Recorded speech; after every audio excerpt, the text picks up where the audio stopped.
Nosso Lar, capítulo 27. O trabalho, enfim. Nunca poderia imaginar o quadro que se desenhava agora aos meus olhos.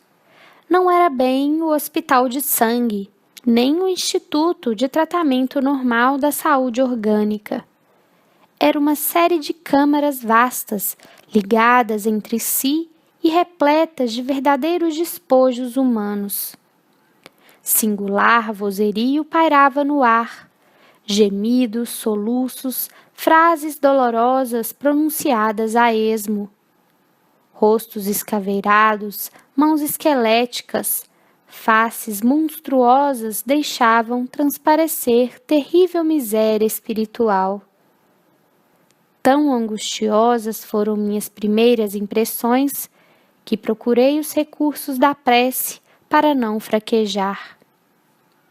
Tobias, imperturbável, chamou velha servidora, que acudiu atenciosamente. Vejo poucos auxiliares, disse admirado. O que aconteceu? O ministro Flacos esclareceu a velhinha em tom respeitoso. Determinou que a maioria acompanhasse os samaritanos, a organização de espíritos benfeitores em nosso lar, para os serviços de hoje nas regiões do umbral. Há que multiplicar energias, tornou ele. Não temos tempo a perder. Irmão Tobias, por caridade! Gritou um ancião, gesticulando agarrado ao leito à maneira de louco. Estou a sufocar, isto é 1000 vezes pior que a morte na terra. Socorro, socorro, quero sair, quero ar, muito ar. Tobias aproximou-se, examinando-o com atenção, e perguntou: por que teria o Ribeiro piorado tanto? Experimentou uma crise de grandes proporções, explicou a serva. E o assistente Gonçalves esclareceu que a carga de pensamentos sombrios emitidos pelos parentes encarnados era a causa fundamental desse agravo de perturbação.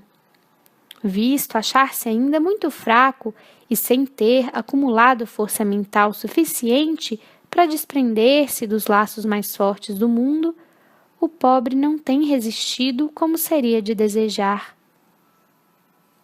Enquanto o generoso Tobias acariciava a fronte do enfermo, a serviçal prosseguia esclarecendo. Hoje, muito cedo, ele se ausentou sem consentimento nosso, a correr desabaladamente. Gritava que lhe exigiam a presença no lar, que não podia esquecer a esposa e os filhos chorosos, que era crueldade retê-lo aqui, distante do lar.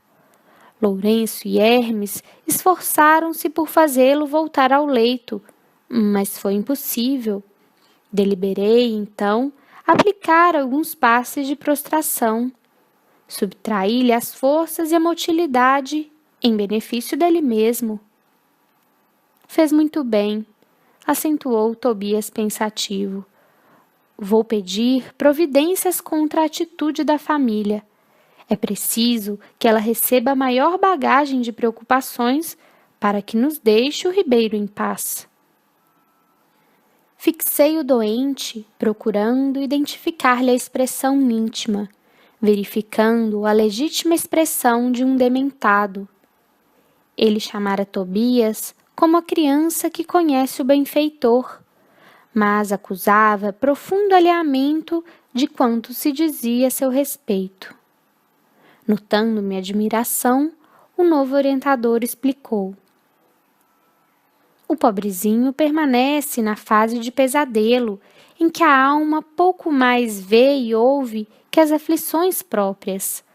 O homem, meu caro, encontra na vida real o que amontoou para si mesmo. Nosso Ribeiro deixou-se empolgar por numerosas ilusões. Eu quis indagar da origem dos seus padecimentos, conhecer-lhes a procedência e o histórico da situação. Entretanto, recordei as criteriosas ponderações da mãe de Lísias, relativas à curiosidade, e calei. Tobias dirigiu ao enfermo generosas palavras de otimismo e esperança. Prometeu que iria providenciar recursos e melhoras que mantivesse calma em benefício próprio e que não se aborrecesse por estar preso à cama. Ribeiro, muito trêmulo, rosto ceráceo, esboçou um sorriso muito triste e agradeceu com lágrimas. Seguimos através de numerosas filas de camas bem cuidadas, sentindo a desagradável exalação ambiente, oriunda, como vinha a saber mais tarde, das emanações mentais dos que ali se congregavam, com as dolorosas impressões da morte física, e muitas vezes sob o império de baixos pensamentos. Reservam-se essas câmaras, explicou o companheiro bondosamente, apenas a entidades de natureza masculina. Tobias, estou morrendo à fome e sede, bradava um estagiário. Socorro, irmão, gritava outro. Por amor de Deus, não suporto mais, exclamava ainda outro. Coração alanceado ante o sofrimento de tantas criaturas, não contive a interrogação penosa. Meu amigo, como é triste a reunião de tantos sofredores e torturados. Por que este quadro angustioso? Tobias respondeu sem se perturbar. Não devemos observar aqui somente dor e desolação.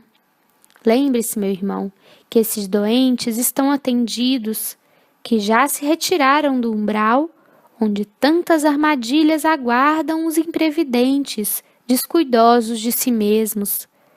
Nestes pavilhões, pelo menos, já se preparam para o serviço regenerador. Quanto às lágrimas que vertem, recordemos que devem a si mesmos esses padecimentos. A vida do homem estará centralizada onde centralize ele o próprio coração. E depois de uma pausa, em que parecia surdo a tantos clamores, acentuou. São contrabandistas na vida eterna. Como assim? Atalhei interessado. O interlocutor sorriu e respondeu em voz firme. Acreditavam que as mercadorias propriamente terrestres teriam o mesmo valor nos planos do espírito. Supunham que o prazer criminoso, o poder do dinheiro, a revolta contra a lei e a imposição dos caprichos atravessariam as fronteiras do túmulo e vigorariam aqui também, oferecendo-lhes ensejos a disparates novos.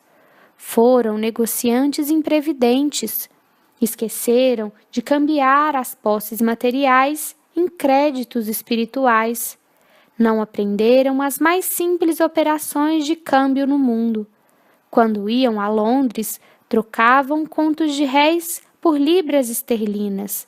Entretanto, nem com a certeza matemática da morte carnal se animaram a adquirir os valores da espiritualidade. Agora, que fazer? Temos os milionários das sensações físicas transformados em mendigos da alma. Realíssimo, Tobias não podia ser mais lógico. Meu novo instrutor, após distribuir conforto e esclarecimento a granel, conduziu-me à vasta câmara anexa, em forma de grande enfermaria, notificando: vejamos alguns dos infelizes semimortos.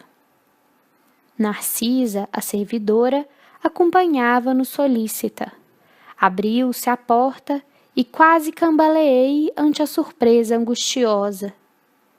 32 homens de semblante patibular permaneciam inertes em leitos muito baixos, evidenciando apenas leves movimentos de respiração. Fazendo gesto significativo com o indicador, Tobias esclareceu. Estes sofredores padecem um sono mais pesado que outros de nossos irmãos ignorantes. Chamamo-lhes crentes negativos. Ao invés de aceitarem o Senhor, eram vassalos intransigentes do egoísmo.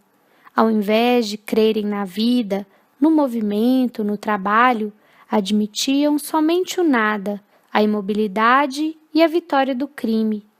Converteram a experiência humana em constante preparação para um grande sono, e como não tinham qualquer ideia do bem a serviço da coletividade, não há outro recurso senão dormirem longos anos em pesadelos sinistros. Não conseguia externar meu espanto. Muito cuidadoso, Tobias começou a aplicar passes de fortalecimento sob meus olhos atônitos. Fim da operação, nos 2 primeiros, começaram ambos a expelir negra substância pela boca, espécie de vômito escuro e viscoso, com terríveis emanações cadavéricas. São fluidos venenosos que segregam, explicou Tobias muito calmo. Narcisa fazia o possível por atender prontamente à tarefa de limpeza, mas em vão. Grande número deles deixava escapar a mesma substância negra e fétida. Foi então que instintivamente me agarrei aos petrechos de higiene e lancei-me ao trabalho com ardor. A servidora parecia contente com o auxílio humilde do novo irmão, ao passo que Tobias me dispensava olhares satisfeitos e agradecidos. O serviço continuou por todo o dia, custando-me abençoado suor, e nenhum amigo do mundo poderia avaliar a alegria sublime do médico que recomeçava a educação de si mesmo na enfermagem rudimentar. Clique no card para ir para o próximo capítulo.